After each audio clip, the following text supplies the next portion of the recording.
రాజు reviews. మీకు థంబ్‌నెయిల్‌లో పెట్టాను కదా, మీకు తెలుసా అని. సరే, దాని కింద బుర్ర ఉన్న వాళ్ళకి మాత్రమే ఈ క్వెషన్ అని పెట్టాను. అంటే ఏదో థంబ్‌నెయిల్ ఇంట్రెస్టింగ్‌గా ఉండడం కోసం పెట్టాను తప్ప ఎవరిని ఉద్దేశించి అయితే కాదు, తప్పుగా అనుకోవద్దు. సరే, ఇప్పటి వరకు మనం సీజన్స్ 8 అంటే బిగ్ బాస్ సంబంధించి వాళ్ళు విన్ అవుతారా, వీళ్ళు విన్ అవుతారా, సో వాళ్ళ గురించి వీళ్ళ గురించి మాట్లాడుకోవడం సరిపోయింది.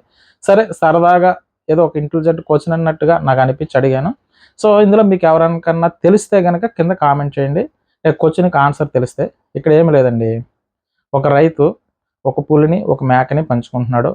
పెంచుకున్న ఆయన కాలువ దాటి అవతల పక్కకి వెళ్ళడానికి ఒక బ్రిడ్జ్ ఉంది. రెగ్యులర్‌గా అవతల పక్కకి వెళ్ళడం అయన్నీ చూసుకొని అటు నుంచి ఇటు రావడం జరుగుతుంది. అంటే డైలీ అటు గడ్డి కోసుకొని ఇటు పక్క వస్తాడు. సో ఈయనుండగా పులి, మేక ఆయన మాట మాత్రం వింటాయి. సో ఆయన లేనప్పుడు వింటాయా లేదన్నది ఈ క్వెషన్ అనమాట. సో ఇక్కడ విషయం ఏంటంటే ఫస్ట్ వెళ్ళేటప్పుడు బ్రిడ్జ్ ఉంది. నెక్స్ట్ ఆయన రిటర్న్ వచ్చేటప్పుడు బ్రిడ్జ్ అయితే కూలిపోయింది. సో బ్రిడ్జ్ కూలిపోయింది కాబట్టి కాలువ దాటి ఇవతల పక్క తీసుకురావాలి. ఆయన చేతిలో గడ్డి మోపు ఉంది. అలాగే ఒక పులి, ఒక మేక ఉన్నాయి. సరే, ఆయన ఒక్కళ్ళు మాత్రమే కాలువ దాటించగలడు. ఎట్ ఎ టైం ఒక్కళ్ళని మాత్రమే. అర్థమైంది కదా క్వెషన్. ఫస్ట్ ఇక్కడ ఆయన గడ్డి పట్టుకొని యువతల పక్క వచ్చేసాడు అనుకోండి. మళ్ళీ నెక్స్ట్ టైము అవతల పక్క వెళ్ళి ఇంకొకరిని వచ్చేలోపు పులి మేకని తినేస్తుంది. అది కాదండి, అక్కడ ఒక రాట ఉందండి, దానికి తాడేసి కడతామండి అంటే ఈ క్వెషన్లో అటువంటివి లేవు. సో ఈ పర్సన్ గడ్డి తీసుకొచ్చేలోపు పులి మేకని తినేస్తుంది. పోనీ అలా కాదనుకుని పులిని ఇవతల పక్క తీసుకొచ్చారనుకోండి, మేక గడ్డిని తినేస్తుంది. సరే, నా దగ్గర మూడో ఆన్సర్ ఉందండి అని మీరు చెప్పొచ్చు. ఏంటంటే ఓ పని చేద్దామండి, ఫస్ట్ మేకని తీసుకెళ్ళిపోదామండి, అప్పుడు పులి గడ్డిని తింది కదా అంటారు. ఓకే, బాగానే ఉంది. ఫస్ట్ అక్కడి పక్క వెళ్ళి గడ్డిని పెట్టేస్తాడు. మళ్ళీ యువతల పక్క వచ్చి పులిని కానీ అంటే యువతల పక్క ఫస్ట్ మేకని తీసుకెళ్ళిపోతే ఇక్కడ పులి గడ్డి ఉంది కాబట్టి పులి గడ్డిని తిందు. నెక్స్ట్ వచ్చినప్పుడు ఆయన గడ్డిని తీసుకుని వెళ్ళాడు అనుకోండి, మేక గడ్డిని తినేస్తుంది. అలా కాదని చెప్పేసి పులిని తీసుకెళ్ళాడు అనుకోండి, పులి మేకని తినేస్తుంది. మీకు అర్థమైంది కదా. సో ఏంటంటే ట్రిప్కి ఒకదాన్నే అవతల పక్కకు దాటించాలి. ఒక పర్సనే ఇటు నుంచి ఒక పర్సన్ తీసుకుని వెళ్ళి అవతల పక్క పెట్టి మళ్ళీ ఇటు పక్క వచ్చి మళ్ళీ అవతల పక్కకు తీసుకెళ్ళాలన్నమాట.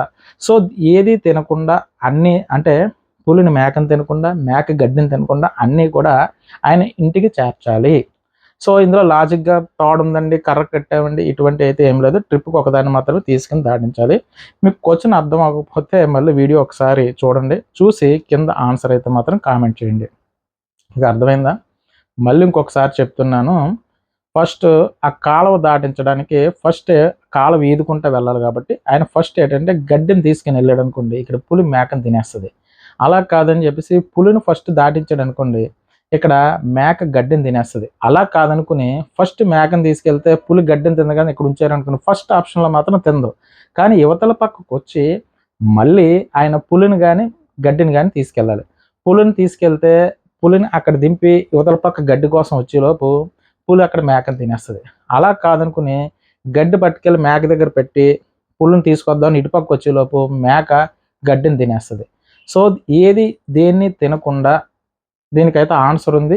దేన్ని అంటే ఏ వస్తువు కూడా అంటే మేక గడ్డిని తినకుండా, పులి మేకని తినకుండా, ఎటువంటిది కూడా లాస్ అయితే లేకుండా ఈ వ్యక్తి అన్నీ తీసుకుని ఇంటికి వెళ్తాడనమాట. సో అది ఎలా సాధ్యమైంది, అందుకనే మీకు థంబ్‌నెయిల్‌లో మీకు తెలుసా అని పెట్టాను.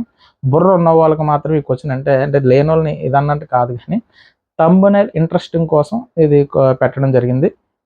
సో కాబట్టి మీకు ఎవరికైనా ఆన్సర్ తెలిస్తే అంటే ఏం లేదండి, ఇన్ని రోజులు ఒక 100 రోజులు 105 రోజులు బిగ్ బాస్ ఆ వేడి వాడిలోనే మనం కొట్టుకుని పోయాం. సో ఏదో సరదాగా ఉంటుందని ఒక క్వెషన్ వేసాను. సో ఇలాగ నేను అనడం కూడా మీకు ఎవరికన్నా నచ్చలేదనుకుంటే మాత్రం తప్పుగా అనుకోవద్దు. సో మీరు ఎవరైనా ఫీల్ అయితే సో నేను థంబ్‌నెయిల్ ఇంట్రెస్టింగ్గా ఉంటుంది, సో క్వెషన్ బాగుంది అన్న ఉద్దేశంతో అడగడం జరిగింది. మీకు ఎవరికన్నా ఆన్సర్ తెలిస్తే కనుక కింద కామెంట్ చేయండి. మీకు తెలిసింది మీ దగ్గర పెట్టుకోవద్దు. సో ఎవరికన్నా తెలిస్తే కింద కామెంట్ చేయండి. సరే, నా రివ్యూస్ అయితే మాత్రం కంటిన్యూషన్ రన్ అవుతూనే ఉంటాయి. సో కుదిరితే ఏమాత్రం అవకాశం ఉన్నా నా ఛానల్ సబ్స్క్రైబ్ చేయడానికి ట్రై చేయండి. ఓ లైక్ కొట్టండి. బాయ్ అండి.